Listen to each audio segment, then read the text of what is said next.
चक्रवात के मॉड्यूल में आपका स्वागत है। इस मॉड्यूल के पूरा होने तक आप चक्रवात को परिभाषित कर सकेंगे, चक्रवातों के प्रकारों के बारे में बता पाएंगे, चक्रवात बनने के कारणों को समझेंगे, चक्रवातों के गुणधर्म और इनके असर के बारे में जानेंगे, चक्रवात के जमीन से टकराने के प्रभावों को समझा सकेंगे, इसकी चेतावनी के संकेतों और अनुमानों को पहचान पाएंगे। चक्रवात आने की स्थिति में सुरक्षा के जरूरी कदमों के बारे में जानेंगे और इस आपदा के दौरान स्वयंसेवकों की भूमिका को समझ सकेंगे। आइए सबसे पहले यह समझते हैं कि चक्रवात क्या होते हैं और कैसे बनते हैं।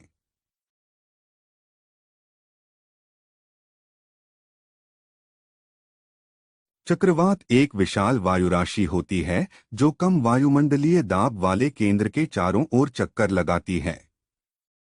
इसमें बहुत तेज गति में हवाएं चलती हैं, जिनकी दिशा उत्तरी गोलार्ध में वामावर्त और दक्षिणी गोलार्ध में दक्षिणावर्त होती है। यह पृथ्वी पर सबसे घनघोर तूफान का रूप ले सकते हैं। घूमती हुई हवा ऊपर उठकर ठंडी होती है और बादल बनाकर वर्षा करती है। प्रतिचक्रवात चक्रवात के विपरीत होता है। उत्तरी गोलार्ध में आने वाले प्रतिचक्रवात में हवा की दिशा उच्च दाब क्षेत्र के चारों ओर दक्षिणावर्त होती है। हवा ऊपर से आती है और जमीन पर टकराती है। उच्च दबाव वाले केंद्र में आम तौर पर साफ मौसम बना रहता है। आइए अब चक्रवात से संबंधित कुछ महत्वपूर्ण शब्दों को समझते हैं।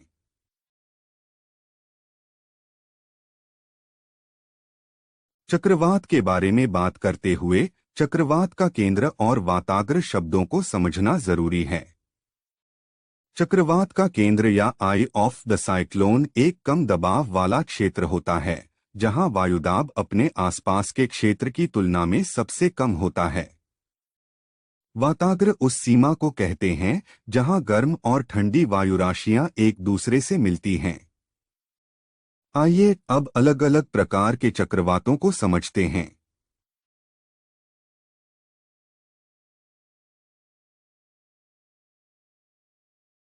चक्रवात दो प्रकार के होते हैं, मध्य अक्षांशीय चक्रवात और उष्णकटिबंधीय चक्रवात। इनके बारे में और जानने के लिए इन टैब पर क्लिक करें। मुख्य रूप से मध्य अक्षांशीय चक्रवातों के कारण मध्य अक्षांशों वाले क्षेत्रों में शीतकालीन झंझावात आते हैं। ये बड़े मौसम तंत्र होते हैं जिनका निर्माण निम्न वायुदाब केंद्र पर वाताग्र के अनुदिश होता है। इसमें अलग अलग तरह के मौसम की परिस्थितियां दिखती हैं।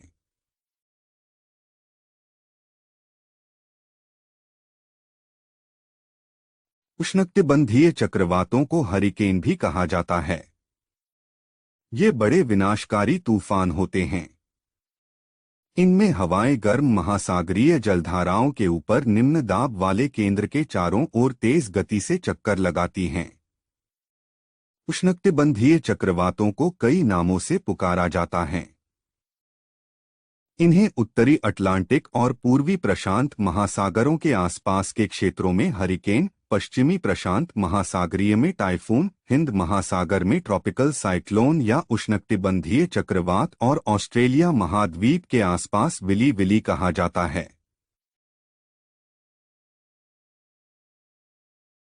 अब तक हमने चक्रवातों के प्रकार के बारे में बात की है। आइए अब चक्रवात आने के कारणों को समझते हैं। चक्रवात शक्तिशाली और विनाशकारी उष्णकटिबंधीय तूफान होते हैं जिन्हें हरिकेन या टाइफून भी कहा जाता है। चक्रवात बनने की शुरुआत गर्म समुद्रों के ऊपर बड़ी मात्रा में नमी वाली वायुराशि बनने से होती है, जो गर्म होकर ऊपर की ओर उठती है, जिससे एक कम दबाव वाला क्षेत्र बनता है। ऐसे क्षेत्र को उष्णकटिबंधीय अवसाद या ट्रॉपिकल डिप्रेशन कहा जाता है। इस तरह बने कम दबाव वाले क्षेत्र के आसपास आंधी तूफान बनने लगते हैं।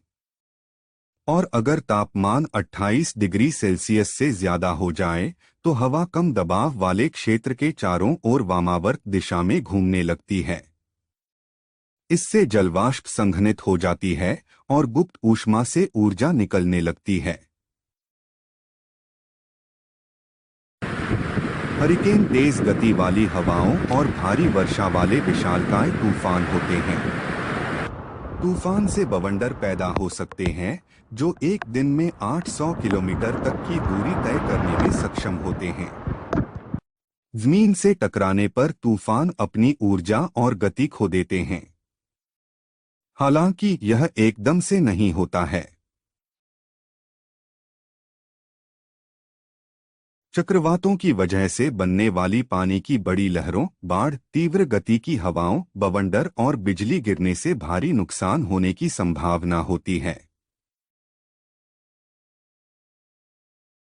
चक्रवात के कारण से संबंधित इस वीडियो में हमने एक चक्रवात के केंद्र को समुद्र से जमीन की ओर आते देखा। इस घटना को विशेष रूप से जमीन से टकराव या लैंडफॉल कहा जाता है। चलिए इसे विस्तार से समझते हैं। उष्णकटिबंधीय चक्रवात के केंद्र के समुद्र तट से टकराने की घटना को ही लैंडफॉल कहते हैं।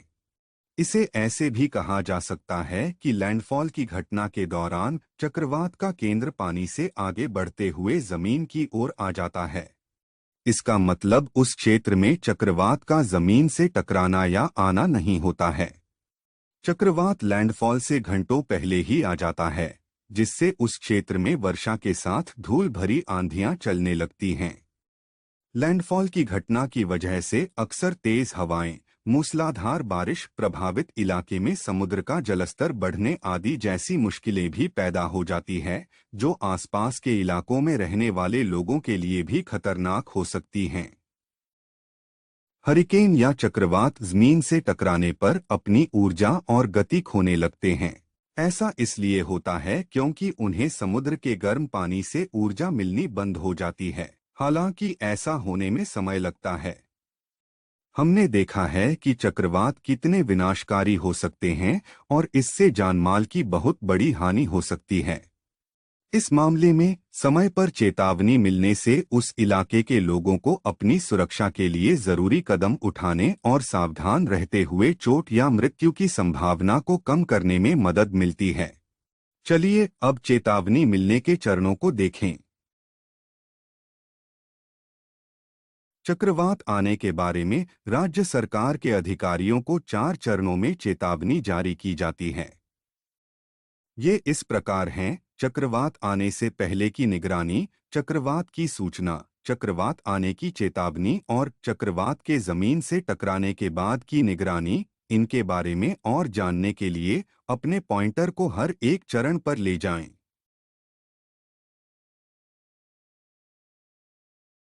चक्रवात आने से पहले की निगरानी की चेतावनी 72 घंटे पहले जारी की जाती है और इसमें हिंद महासागर या अरब सागर में चक्रवात बनने के आसार और इसके बढ़ने आदि से जुड़ी शुरुआती चेतावनी दी जाती है। चक्रवात बनने की स्थितियां और बढ़कर उष्णकटिबंधीय चक्रवात बन जाती हैं और इससे तटीय इलाकों में मौसम बिगड़ने लगता है। इस शुरुआती चेतावनी को भारतीय मौसम विज्ञान विभाग (IMD) द्वारा भारत सरकार के वरिष्ठ अधिकारियों और चक्रवात से प्रभावित हो सकने वाले राज्यों के मुख्य सचिवों के लिए जारी किया जाता है।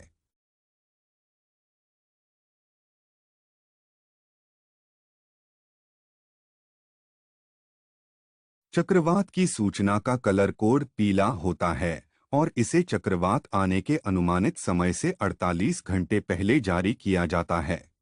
यह आने वाले चक्रवात के बारे में सूचना देता है।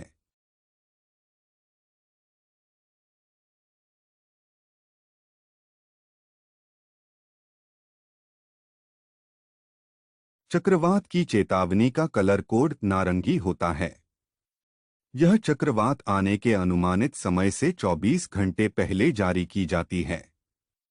इसमें चक्रवात की स्थिति, तीव्रता, चक्रवात के जमीन से टकराने की घटना, पानी की विशाल लहरों की ऊंचाई, नुकसान की संभावना और सुरक्षा के जरूरी उपायों के बारे में जानकारी दी जाती है।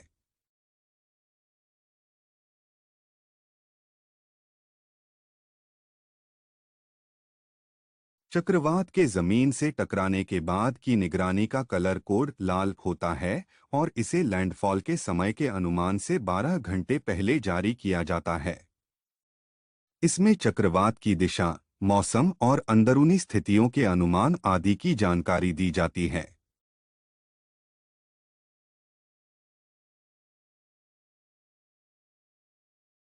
अब तक आपने चक्रवात, इसके प्रकार, इसके बनने के कारणों और 4 चरणों वाली चेतावनी के बारे में समझा है।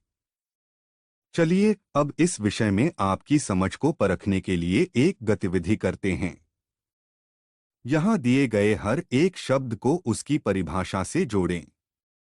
शब्द को उसकी परिभाषा से जोड़ने के लिए इसे खींचकर उपयुक्त स्लॉट में ड्रॉप करें। इसे पूरा करने के बाद सबमिट पर क्लिक करें।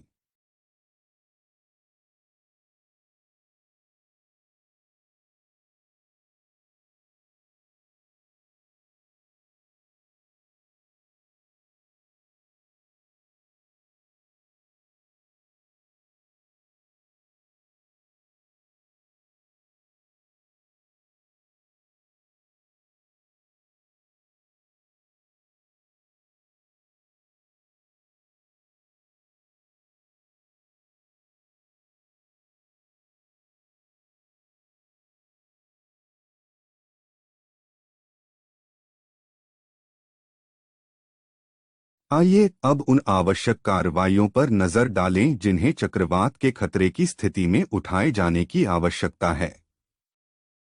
जिन कार्रवाइयों को करने की आवश्यकता है, उन्हें मोटे तौर पर 4 चरणों में विभाजित किया गया है। इसमें शामिल है चक्रवात के मौसम से तुरंत पहले की कार्रवाई, चक्रवात अलर्ट और चेतावनियां संप्रेषित होने पर कार्रवाई, निकासी का आदेश दिए जाने पर कार्रवाई और चक्रवात के बाद किए जाने वाले उपाय। अधिक जानने के लिए प्रत्येक चरण पर क्लिक करें।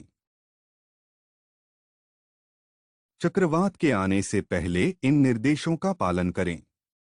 अपने घर की जांच करें और किसी भी ढीली टाइल को कसने के साथ दरवाजों और खिड़कियों को मजबूत बनाने के लिए जरूरी मरम्मत करें। घर के पास मौजूद सूखी टहनियों या जर्जर पेड़ों आदि को हटा दें। तेज हवा में उड़ जा सकने वाले सामानों जैसे लकड़ी के ढेर, ढीली टिन शीट, ढीली ईंटें, कूड़े के डिब्बे, साइन बोर्ड आदि को कसकर बांध दें। जर्जर इमारतों को तोड़कर गिरा दें। जरूरत पड़ने पर शीशे की खिड़कियों को ढकने के लिए कुछ लकड़ी के बोर्ड तैयार रखें। तूफान आने के समय पर इस्तेमाल के लिए मिट्टी के तेल, बैटरी चालित टॉर्च और पर्याप्त ड्राई सेल के साथ एक लालटेन तैयार रखें। ट्रांजिस्टर के लिए कुछ अतिरिक्त बैटरियों का इंतजाम कर लें और आपातकाल के दौरान इस्तेमाल करने के लिए कुछ सूखा और खराब न होने वाला भोजन अपने साथ रखें।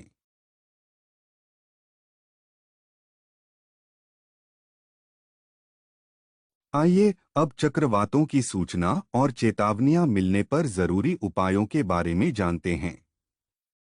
रेडियो सुनते रहें क्योंकि ऑल इंडिया रेडियो स्टेशन पर मौसम की चेतावनी प्रसारित की जाती है। चेतावनियों पर ध्यान देते रहें। इससे आपको चक्रवात आने की स्थिति के लिए तैयार रहने में मदद मिलेगी। कोई भी जरूरी जानकारी मिलने पर इसे दूसरों के साथ साझा करें। सुरक्षित स्थानों पर जाने के रास्तों में पानी भरने जैसी मुसीबतों से बचने के लिए जल्द से जल्द इन स्थानों पर चले जाएं। अगर आपका घर सुरक्षित ऊंचाई पर बना हो तो अपने घर के सबसे सुरक्षित हिस्से में छिपने के लिए तैयार रहें। शीशे वाली खिड़कियों पर तख्ते लगाएं या स्टॉर्म शटर लगवा लें। बाहर के दरवाजों पर उचित सपोर्ट लगाकर उन्हें और मजबूत बनाएं। अगर आपके पास लकड़ी के तख्ते उपलब्ध नहीं हो तो शीशे आदि के टूटने और छिटकने से बचने के लिए इन पर कागज की पट्टियां चिपका दें। हालांकि ऐसा करने पर भी खिड़कियां टूटने की कुछ संभावना बनी रहती है। ऐसा भोजन जमा कर लें जिसे बिना पकाए खाया जा सके। पीने के पानी को पर्याप्त मात्रा में अच्छे से ढककर बड़े बर्तनों में स्टोर कर लें। अगर आपको अपना घर खाली करना पड़े तो बाढ़ से होने वाले नुकसान को कम करने के लिए अपने कीमती सामान को ऊपरी मंजिल पर सुरक्षित रूप से संभाल कर रख दें। ऐसी सभी छोटी और ढीली वस्तुएं जो तेज हवाओं में उड़ सकती हों, उन्हें किसी कमरे में सुरक्षित रूप से बंद करके रख लें। इस बात का ध्यान रखें कि आपका स्टॉर्म लालटेन, टॉर्च या आपातकालीन रोशनी के इंतजाम अच्छे से काम कर रहे हैं और इन्हें संभाल कर रखें। भोजन को संग्रहित करने के दौरान अपने घर के बच्चों और अन्य परिवारजनों के लिए किसी भी विशेष आहार की जरूरतों का ध्यान रखें। अपने घर में बिजली का मेन स्विच बंद कर दें और धीरज रखें। अब तक हमने चक्रवात की सूचना और चेतावनियों के दौरान किए जाने वाले जरूरी उपायों के बारे में समझा है। चलिए अब यह समझते हैं कि चक्रवात आने के मामले में हमें क्या नहीं करना चाहिए। किसी भी तरह की अफवाहों पर ध्यान न दें। इससे बेमतलब की घबराहट होने से बचने में मदद मिलेगी। केवल आधिकारिक सूत्रों से मिलने वाली जानकारी पर ही भरोसा करें। अगर आपके इलाके में चक्रवात आने की चेतावनी दी गई हो, तो कम ऊंचाई पर मौजूद समुद्र तटों या तट के नजदीक बने किसी अन्य निचले इलाकों पर जाने से बचें। किसी भी तरह की देरी करने और इस वजह से अकेले फंस जाने जैसी स्थिति से बचें। घर को खाली करने की सूचना मिलने पर अपना घर छोड़कर किसी सुरक्षित जगह पर जाने में देर न करें। हवा के चलने की दिशा की ओर की खिड़कियां और दरवाजे खोलने से बचें। चक्रवात के केंद्र के सीधे आपके घर के ऊपर से गुजरने की स्थिति में हवा और बारिश की गति लगभग आधे घंटे तक के लिए धीमी हो जाएगी। इस दौरान बिल्कुल भी बाहर न निकलें, क्योंकि इस शांति के तुरंत बाद तूफान दोबारा से शुरू हो जाएगा।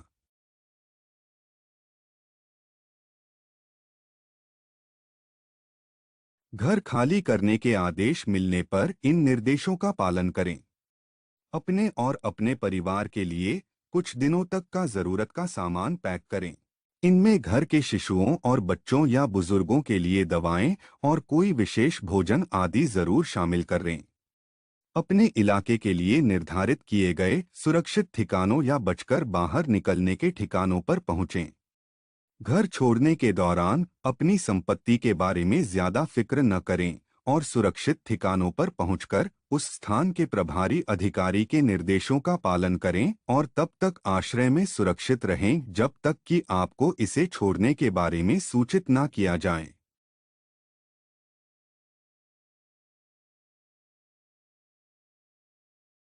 चक्रवात के चले जाने के बाद आपको ये जरूरी उपाय करने चाहिए। घर वापस लौटने की सूचना मिलने तक सुरक्षित आश्रय में बने रहें। इस दौरान फैलने वाली बीमारियों से बचाव के लिए जल्द से जल्द टीके लगवाएं। लैंप पोस्ट के किसी भी ढीले और लटकते तार आदि के संपर्क में आने से बचें। वाहन को बहुत जरूरी होने पर ही इस्तेमाल करें और अपने परिसर से मलबा साफ करें। उचित अधिकारियों को इस आपदा में होने आपके नुकसान की जानकारी दें।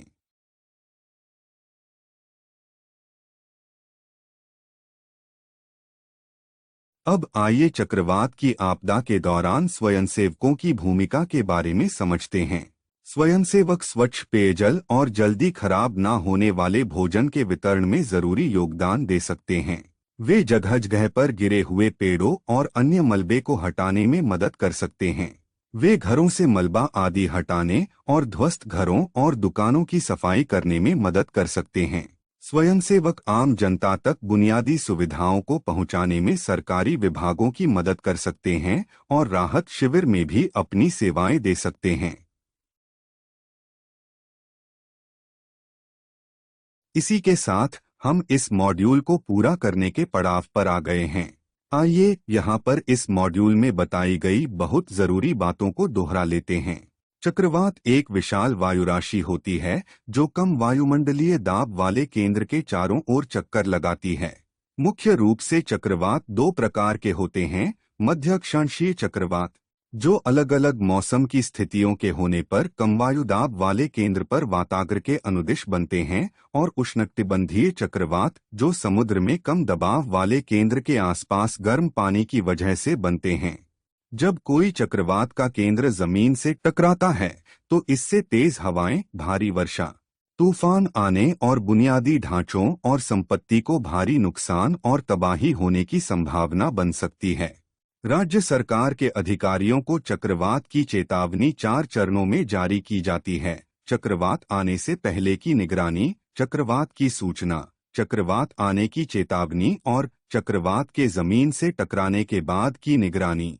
इससे बचने के लिए अधिकारियों द्वारा जारी किए जाने वाले चेतावनी के संकेतों, अनुमानों, घरों को छोड़कर सुरक्षित स्थानों पर जाने के आदेशों और उपायों का पूरी तरह से और बिना देरी किए पालन करना बहुत जरूरी होता है।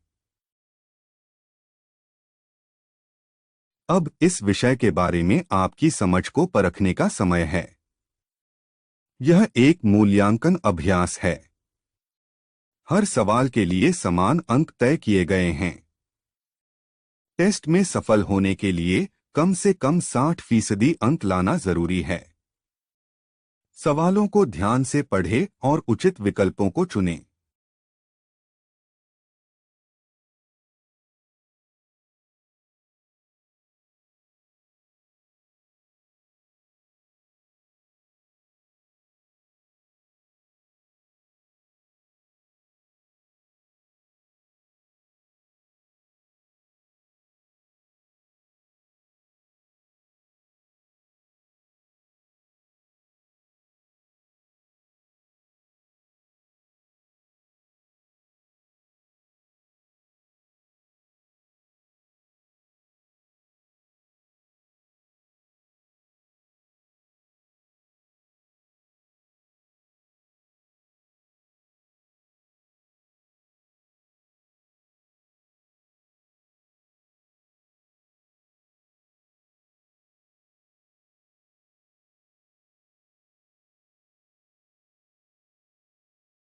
बधाई हो, आपने चक्रवात मॉड्यूल सफलतापूर्वक पूरा कर लिया है। आप वापस जा सकते हैं और ऐसी किसी भी चीज की जांच कर सकते हैं जिसके बारे में आप अनिश्चित हैं।